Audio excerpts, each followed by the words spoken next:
Olá, estudantes da terceira série, meu nome é Joyce, estamos aqui para mais um encontro. Neste momento vamos falar um pouquinho e resgatar alguns aspectos relacionados à ONU. Por isso, nós temos que destacar, obviamente, um período histórico para darmos uma noção exata de como ela se deu nesse período todo e também ressaltar a importância dela no cenário político atual. Para entendermos isso, obviamente, o questionamento é: qual é a importância da ONU para as nações? Dentro dessa perspectiva, lógico, temos que embargar o conceito. O conceito inicial é o da sigla, Organização das Nações Unidas. Então já dá uma conotação de unidade, até pelo esse emblema, uma projeção azimutal. Nós vamos ter então a perspectiva de um mundo relacionando-se. Observe que é uma projeção que a gente não está muito acostumado a observar, mas mesmo nessa projeção em que o centro é o Polo Norte, nós vamos ter então aqui a região norte do planeta, conseguimos ver a América como um todo, a África como um todo, inclusive a ilha de Madagascar e a ilha relacionada da Austrália, bem como alguns traços característicos que dão essa noção de unidade a todo o sistema. Essa unidade não se concretizou de uma hora para outra, mas hoje, neste século, nós percebemos que se concretizaram alguns objetivos. Esses objetivos estão aqui dispostos, que vão além da paz mundial. Eles estão estruturados em relações que antecedem a paz. Então, para termos a paz mundial, obviamente temos que ter um rigor e uma organização econômica, temos que observar um respeito mútuo no sentido de observação de valores e questões econômicas de cada lugar, bem como uma harmonização no sentido de compartilhamento e transferência de conhecimentos em termos de mundo. E isso se conseguiu gradualmente a partir da Segunda Guerra Mundial. Antes da Segunda Guerra Mundial, a conotação de Nações Unidas era diferente. Nós tínhamos uma organização chamada Liga das Nações e que tinha uma conotação mais política, predominantemente do hemisfério norte. Já após a Segunda Guerra Mundial, visto a imagem que temos aqui, destacando a grande destruição, tanto física quanto emocional da Segunda Guerra Mundial, houve a necessidade de estabelecer uma outra formatação, principalmente de fiscalização, no que diz respeito à organização dos países e de alguns limites que deveriam ser impostos. Para isso, a primeira coisa a ser organizada foi a Declaração Universal dos Direitos Humanos. Nela se estabelecem limites que visam atender às necessidades do ser humano, mesmo em situações extremas. Então, mesmo em prisões, mesmo em situações de sequestro ou mesmo situações de guerra, efetivamente, alguns critérios, alguns quesitos devem ser respeitados. Caso contrário, a ONU tem um papel punitivo e de inserção liberado para a sua ação. Para isso, tem até um exército, o chamado dos capacetes azuis, que vocês podem ver que se inserem em cada guerra quando se faz necessário a não observação da Declaração Universal dos Direitos do Homem. A estrutura da ONU, como é que funciona? A estrutura da ONU, ela se deu através de escritórios que gradativamente foram sendo dispostos pelo planeta, mas que tem algumas sedes. Hoje, neste período, ainda temos 3 sedes efetivamente funcionando, 4 na verdade. Nós temos a mais antiga, Nova York, continente americano, 2 no continente europeu, Genebra e Viena, e uma no continente africano. Objetiva-se, claro, a observação de que essa distribuição pressupõe que a gente tenha noção de que terá uma sede também asiática e outra na Oceania, para dar uma noção de equilíbrio mesmo no quesito discussões mundiais. Essa imagem de Nova York destaca o que mostra esta outra aqui. Então, nesta imagem nós temos esta sala grande, vista por fora, aqui o seu interior, que é onde se faz a maior parte das assembleias gerais. É uma sala ampla, destacada pela quantidade de pessoas que podem efetivamente participar. Aqui o púlpito, onde literalmente se manifesta e se fazem grandes discursos e que, interessantemente, e é bom dar um destaque nisso, nós brasileiros sempre fazemos a abertura de grandes eventos dentro da ONU. Somos caracteristicamente convidados para abrir a maior parte dessas reuniões de grande monta no cenário mundial. Isso é bem interessante destacar. E aqui a organização de sistematização de votos, que dá para ver pelos cenários eletrônicos, e também uma participação popular que pode ser feita de maneira agendada, claro. Dentro dessa estrutura, que é geral de debate, também surge a necessidade de efetivamente debater de maneira mais específica, mais direta.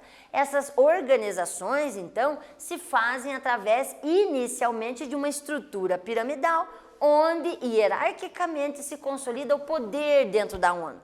Mesmo sendo democrática, temos que ter uma organização. Essa organização se dá pelo chamado Conselho de Segurança. Aqui mostra uma reunião, Conselho de Segurança. Vejam que tem uma mesa efetivamente destacada para a participação direta e algumas cadeiras adjacentes para pessoas ouvintes e que possam até conversar com essas pessoas que estão ali agindo diretamente na conversação. O Conselho de Segurança ele se dá através de 15 membros. Desses 15 membros, 5 são permanentes. São os 5 que mais se destacaram no final da Segunda Guerra Mundial, efetivamente na consolidação da Organização das Nações Unidas. São eles: Estados Unidos, Grã-Bretanha e Irlanda do Norte, China, Rússia e França. Estes países efetivamente resumem o Conselho de Segurança através do voto que eles simbolizam. Eles têm o chamado poder de veto. Eles podem brecar uma iniciativa. Por que eles? Porque eles se destacam após a Segunda Guerra Mundial e eles solidificaram a estrutura. Então eles se autodominaram Conselho de Segurança permanente. Existem a rotatividade de 10 outros que fazem com que haja essa circulação entre todos os países membros efetivos da ONU. Mas, claro, isso algumas vezes deixa alguns insatisfeitos. Dentro disso, para finalizarmos esse primeiro bloco, vamos a um exercício. Nele diz o seguinte: o Conselho de Segurança da ONU pode aprovar deliberações obrigatórias para todos os países membros, inclusive a de intervenção militar. É composto por 15 membros, sendo 10 rotativos e 5 permanentes com poder de veto. A principal explicação para essa desigualdade de poder entre os países que compõem o Conselho de Segurança está ligada às características da... E aí eu volto já já. Pense um pouquinho, escreva da maneira que você achar mais interessante para você, que eu volto daqui a pouco. Até mais!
Então, dentro dessa perspectiva, pense um pouquinho, nós falamos a respeito dessa estruturação pós-Segunda Guerra Mundial, que se fez necessário principalmente pelo aspecto visual que se teve, da destruição que pôde alcançar um cenário extremamente, digamos, feio durante a Segunda Guerra Mundial. Então, a característica dessa organização, claro que se deu a partir do fato de que esses países se solidificaram como potências após a Segunda Guerra Mundial e estabeleceram este poder através dessa possibilidade de veto.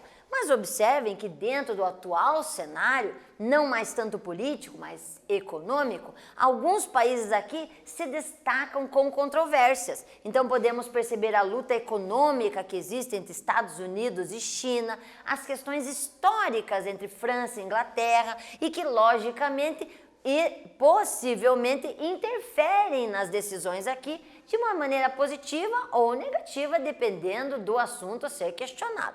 Então, esse atual conjunto, Conselho de Segurança, sempre é muito discutido, sempre aparece muito na mídia. O Brasil pleiteia há muito tempo a entrada no Conselho de Segurança para efetivamente ter um acesso maior, uma amplitude maior nas votações que são realizadas. Para isso, então, obviamente, além do Conselho de Segurança, temos que estruturar outros níveis de organização. Eu sempre comparo a ONU com uma imensa cômoda.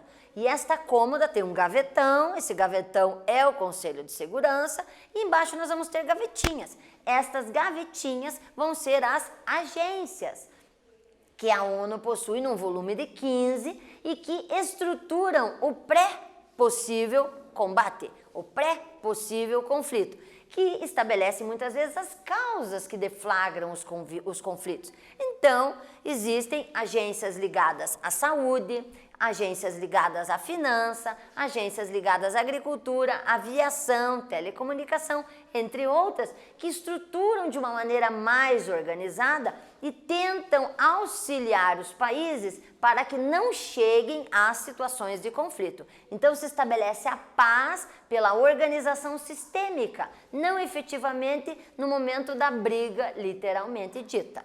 Nessa perspectiva, coloquei alguns aqui para a gente dar uma revisadinha. Nós temos o Fundo Monetário Internacional como um banco onde se estabelece o incentivo de que os países membros da ONU doem dentro de um patamar um fundo para que este fundo possa otimizar construções, reorganizações educacionais, melhoria da saúde e que, claro, dê uma visualização melhor àquele país necessitado. E outras que literalmente foram colocadas aqui para vocês observarem a diversificação. Então temos a Organização Internacional do Trabalho, Aviação Civil, ligada à Organização Marítima, além de outros que podemos citar, Unesco, OMS, OMC, ou seja, organizações que literalmente têm funções específicas e dentro dessa especificidade pleiteiam uma melhoria sistêmica da organização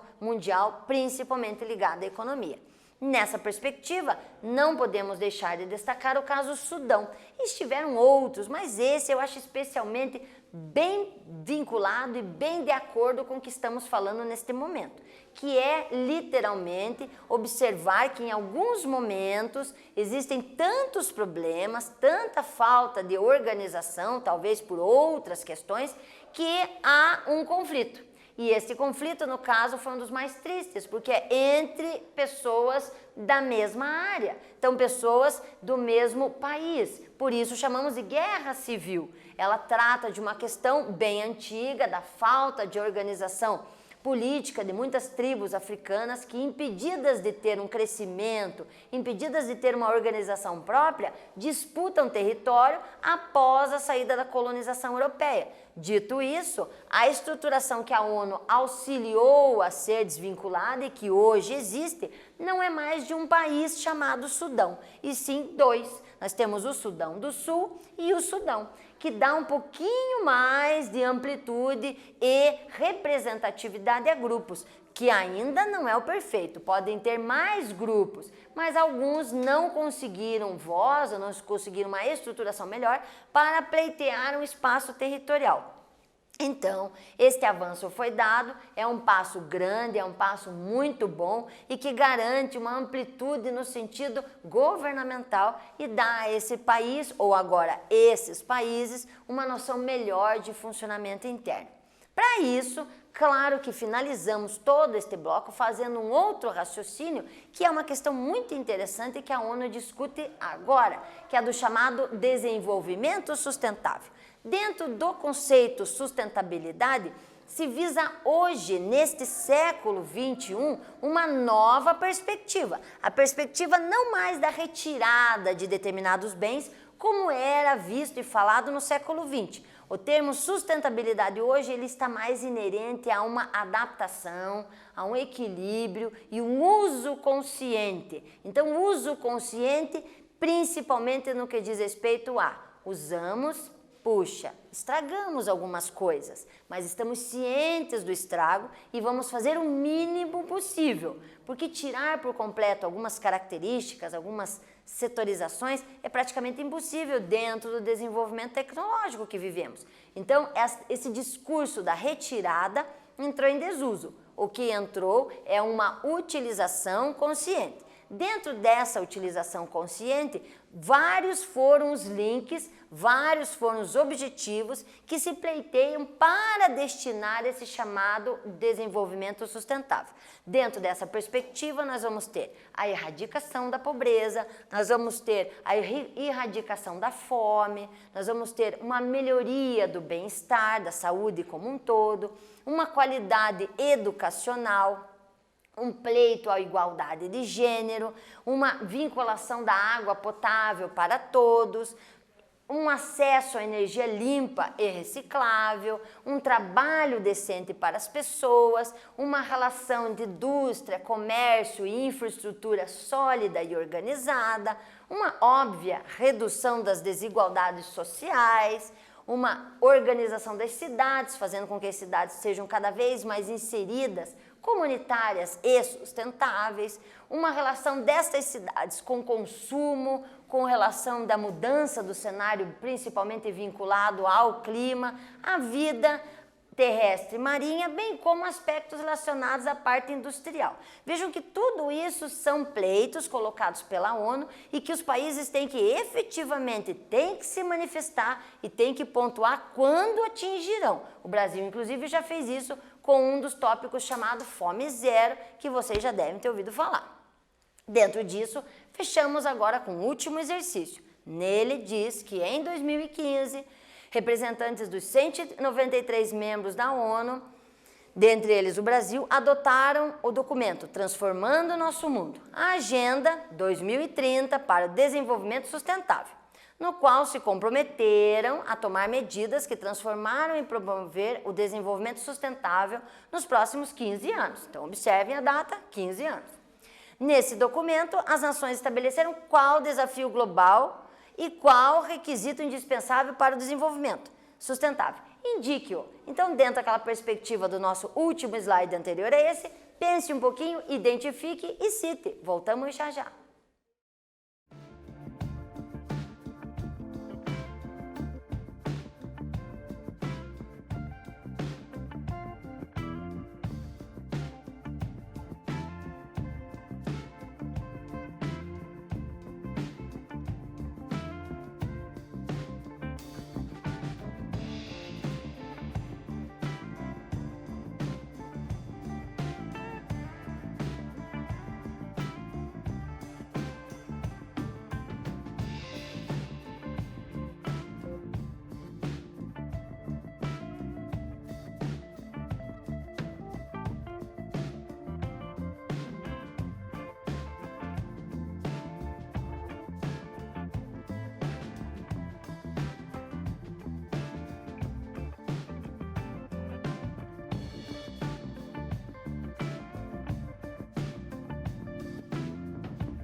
Então, bora lá? Vamos ver o que efetivamente vocês escreveram. Então, dentro dessa característica dos Objetivos de Desenvolvimento Sustentável, peço a licença para voltar neste aqui, vocês observam que tem vários itens. Vale você aí resgatar qual deles você acha mais interessante ou até mais pertinente a ser discutido e argumentar sobre ele. Pode pegar uma vertente social, pode pegar uma vertente mais ideológica ou pode pegar uma vertente literalmente econômica e desmistificar e destacar a importância de cada país no sentido da estruturação das cidades, do comércio, da estruturação da desigualdade social que deve ser extinta, enfim, questões que devem ser ressaltadas para que você literalmente promova uma qualidade e uma permanência mais pacífica entre as nações de maneira mais igual a ser distribuída no planeta. Com isso, devemos destacar que fizemos um resgate sobre a sua importância no que diz respeito ao conceito e ao seu histórico das Nações Unidas dentro do cenário mundial. Destacamos também algumas formações da sua hierarquia, do Conselho de Segurança e afins, bem como algumas funções que destacam principalmente e objetivamente esse alcance a um objetivo sustentável. Espero que tenham gostado da aula. Até o próximo encontro.